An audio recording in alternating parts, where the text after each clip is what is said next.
Hi అండి. అందరికీ నమస్కారం. Welcome to my channel. ఈ వీడియోలో విశ్రాంత ఉద్యోగులకు 14 సంవత్సరాల తర్వాత అతిపెద్ద విజయం. సుప్రీంకోర్టు సంచలన తీర్పు. మరి దీనికి సంబంధించిన పూర్తి వివరాలు ఈ వీడియోలో తెలుసుకుందాము. వీడియో అయితే ఎక్కడ గాని స్కిప్ చేయకుండా ఎండ్ వరకు చూసేయండి. అప్పుడే ఇన్ఫర్మేషన్ పూర్తిగా అర్థమవుతుంది. అలాగే వీడియో చూస్తున్న ప్రతి ఒక్కరు వీడియోకైతే లైక్ చేయండి ఫ్రెండ్స్. ఈ వీడియోని తోటి పెంచిన మిత్రులతో అయితే షేర్ చేయండి. కొత్తగా మన ఛానల్ చూస్తున్నవారు ఇంకెవరైనా సబ్స్క్రైబ్ చేసుకోకుంటే వెంటనే మన ఛానల్ అయితే సబ్స్క్రైబ్ చేసుకోండి. సో, దీని ద్వారా నేను చేసే లేటెస్ట్ వీడియోస్ అన్నీ మీ వరకు రీచ్ అవుతాయి. ఇక ఆలస్యం చేయకుండా వివరాల్లోకైతే వెళ్ళిపోదాము. ఫ్రెండ్స్ ఇక విషయానికొచ్చినట్లయితే విశ్రాంత ప్రభుత్వ ఉద్యోగులు మరియు పెన్షనర్లు ప్రస్తుతం ఎదుర్కొంటున్న అతిపెద్ద ఆర్థిక సమస్య కమ్యుటేషన్ రికవరీ. సాధారణంగా ఉద్యోగులు తమ పదవీ విరమణ సమయంలో తక్షణ ఆర్థిక అవసరాల కోసం అంటే పిల్లల చదువులు, పెళ్ళిళ్ళు లేదా సొంత ఇంటి నిర్మాణం వంటి వాటి కోసం తమ పెన్షన్‌లో 40% వరకు కమ్యుటేషన్ చేసుకుంటారు. దీనికి బదులుగా ప్రభుత్వం వారికి ఒకేసారి పెద్ద మొత్తంలో నగదు అందిస్తుంది. అయితే ఈ విధంగా తీసుకున్నటువంటి మొత్తాన్ని ప్రభుత్వం ప్రస్తుతం ఉన్న నిబంధనల ప్రకారంగా ప్రతి నెల పెన్షనర్ల పెన్షన్ నుండి వరుసగా 15 సంవత్సరాల పాటు అంటే 180 నెలలు వసూలు చేస్తుంది.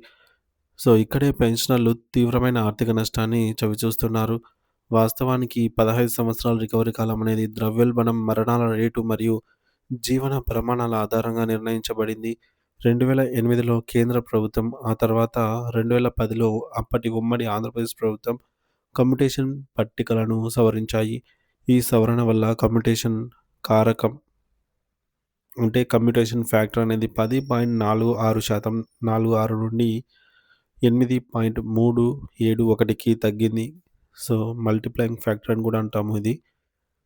అంటే అర్థం ఏమిటంటే గతంలో కంటే ఇప్పుడు ఉద్యోగులకు తక్కువ కమ్యుటేషన్ అమౌంట్ అయితే అందుతోంది. కానీ రికవరీ కాలం మాత్రం 15 ఏళ్లుగా అలాగనే ఉంచారు. ఇది పెన్షనర్ల పాలిట శాపంగా మారింది. గణిత శాస్త్ర లెక్కల ప్రకారంగా మరియు ఆర్థిక నిపుణుల విశ్లేషణ ప్రకారం ప్రభుత్వం పెన్షనర్లకు ఇచ్చిన కమ్యుటేషన్ విలువ దానికి అయ్యే వడ్డీతో సహా కేవలం 108 నుండి 128 నెలల్లోనే అంటే సుమారు 9-11 ఏళ్లలోనే పూర్తిగా వసూలు అయిపోతోంది. కానీ ప్రభుత్వం మాత్రం అదనంగా మరొక 52-72 నెలల పాటుగా అంటే దాదాపు 4.5 సంవత్సరాల పాటుగా పెన్షనర్ల నుండి అదనంగా డబ్బులు వసూలు చేస్తోంది. ఇది ఒక రకంగా పెన్షనర్ల జేబులకు చిల్లు పెట్టడమే అవుతుంది. వృద్ధాప్యంలో ప్రతి రూపాయి ఎంతో విలువైనది. అటువంటి సమయంలో ప్రభుత్వం ఇలా అదనపు రికవరీ చేయడం ఏమాత్రం సహేతుకం కాదు. దేశవ్యాప్తంగా ఇప్పటికే పలు రాష్ట్రాలు ఈ అన్యాయాన్ని గుర్తించి మార్పులు చేపట్టాయి. కేరళ రాష్ట్రంలో కమ్యుటేషన్ రికవరీ కాలాన్ని 12 సంవత్సరాలు మాత్రమే ఉంది. మరి మధ్యప్రదేశ్ మరియు గుజరాత్ రాష్ట్రాల్లో 13 సంవత్సరాలుగా రికవరీ చేస్తున్నారు. ఐదవ కేంద్ర వేతన సంఘం కూడా దశాబ్దాల క్రితమే ఈ కాలాన్ని 12 ఏళ్లకు తగ్గించాలని సిఫార్సు చేసింది. ఇటీవల చండీగఢ్ హైకోర్టులో ఒక పెన్షనర్ దాఖలు చేసిన కేసులో కీలక తీర్పు వెలువడింది. 10 ఏళ్ల రికవరీ పూర్తయిన వారి నుండి తదుపరి వసూళ్లు నిలిపివేయాలని కోర్టు మధ్యంతర ఉత్తర్వులు జారీ చేసింది. దీనిని అనుసరించి హర్యానా, పంజాబ్ మరియు ఈ ప్రభుత్వాలు కూడా తమ ఉద్యోగుల విషయంలో సానుకూల నిర్ణయాలు తీసుకుంటున్నాయి. మన ఆంధ్రప్రదేశ్ మరియు తెలంగాణ రాష్ట్రాల్లో కూడా పెన్షనర్ల సంఘాలు, జేఏసీలు ఈ అంశంపై గట్టిగా పోరాడుతున్నాయి. తెలంగాణలోని రెండవ పీఆర్సీ కమిషన్ ముందు ఉపాధ్యాయ సంఘాలు ఈ వాస్తవాలను సాక్ష్యాధారాలతో నివేదించాయి. కమ్యుటేషన్ రికవరీ కాలాన్ని 15 ఏళ్ల నుంచి 12 ఏళ్లకు తగ్గించడం వల్ల ప్రభుత్వంపై అదనపు ఆర్థిక భారం పడదు. ఎందుకంటే ప్రభుత్వం ఇచ్చిన అసలు మరియు వడ్డీ అప్పటికే వసూలైపోతాయి.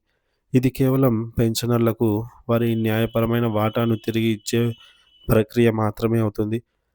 విశ్రాంత ఉద్యోగి మనోహర్ రావు గారు విశ్లేషించినట్లుగా పెన్షనర్లు అందరూ కూడా ఏకతాటిపై నిలబడి ఈ సమస్య పైన ప్రభుత్వంపై ఒత్తిడి తీసుకురావాల్సిన అవసరం అయితే ఉంది. సుప్రీంకోర్టు న్యాయమూర్తులు మరియు వివిధ న్యాయ సంఘాలు కూడా 12 ఏళ్ల రికవరీ కాలం అత్యంత సమంజసనీయమని ఇప్పటికీ అభిప్రాయపడ్డారు. ఇతర రాష్ట్రాల్లో అమలవుతున్నటువంటి ఈ విధానం మన తెలుగు రాష్ట్రాల్లో కూడా త్వరలోనే అమల్లోకి వస్తుంది అనైతే ఆశిద్దాము. సో, ఈ సమాచారం ప్రతి ఒక్క పెన్షనర్ మరియు రిటైర్‌కు దగ్గరగా ఉన్నటువంటి ఉద్యోగులకు చేరాల్సిన అవసరం ఉంది. కాబట్టి ఈ కీలక అప్డేట్‌ను మీ మిత్రులకు మరియు వాట్సాప్ గ్రూపుల్లో వెంటనే షేర్ చేయండి. మీ విలువైన అభిప్రాయాలను కామెంట్ రూపంలో అయితే తెలియజేయండి. ఫ్రెండ్స్ అలాగే కమ్యునికేషన్ గురించి కొన్ని విషయాలైతే మాట్లాడుకోవాలి. ఏంటంటే కమ్యూటేషన్ అనేది మనకు అత్యవసరమైతే తప్ప కమ్యూటేషన్ అనేది చేసుకోవాల్సిన అవసరం అయితే లేదు. ఎందుకంటే మనకు కమ్యూటేషన్‌లో దాదాపుగా ఇంట్రెస్ట్ అనేది ఎక్కువగానే ఉంటోంది. పైగా దానికి తోడు అదనంగా వసూలు చేయడం ద్వారా ఒక రిటైర్ అయ్యే ఉద్యోగి తను రిటైర్ అయిన తర్వాత కమ్యూటేషన్ చేసి 15 సంవత్సరాల పాటు తన యాక్చువల్ పెన్షన్‌లో అంటే తనకు రావాల్సిన పెన్షన్‌లో గరిష్టంగా వారు తీసుకున్నటువంటి అమౌంట్‌కు గరిష్టంగా 40% వరకు అయితే కోతకు గురవుతున్నారు. ఆ చాలీ చాలని పెన్షన్‌తో నెట్టుకు రావాలంటే చాలా కష్టం అన్నమాట వృద్ధాప్యంలో వారి జీవనాన్ని.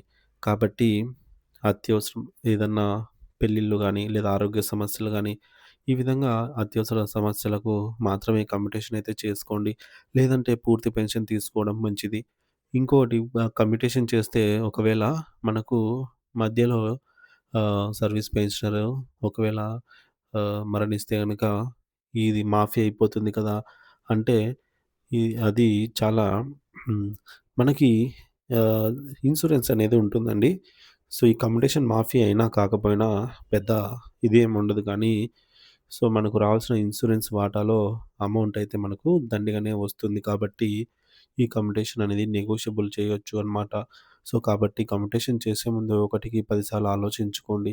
మనము బయట ఈ డబ్బులు మనము అధిక వడ్డీ ఇచ్చే ఫిక్స్డ్ డిపాజిట్‌లో వేసినా సరే, మనకు నష్టమే వస్తుంది. ప్రతి నెల గూడా సో, ఇక్కడ మనం కట్టే అమౌంట్‌కి, అక్కడ మనకొచ్చే ఇంట్రెస్ట్‌కి ఎటువంటి పొంతన ఉండదు. సో, నష్టపోవాల్సిన ఆహ్, ఎక్కువగా నష్టమే ఉంటుంది కాబట్టి, 1, 2 సార్లు కమ్యూటేషన్ ఇంకా అత్యవసరము బయటైనా సరే మనం ఎక్కువ వడ్డీకి తీసుకోవాల్సిందే తప్పనిసరి పరిస్థితి ఏర్పడింది అన్న సమయంలో తప్ప మాక్సిమం కమ్యూటేషన్ అనేది తీసుకోకపోవడమే మంచిది. సో, కమ్యూటేషన్ తీసుకోవడం వల్ల మనకు 15 ఏళ్ల పాటు కోత విధించడం జరుగుతుంది.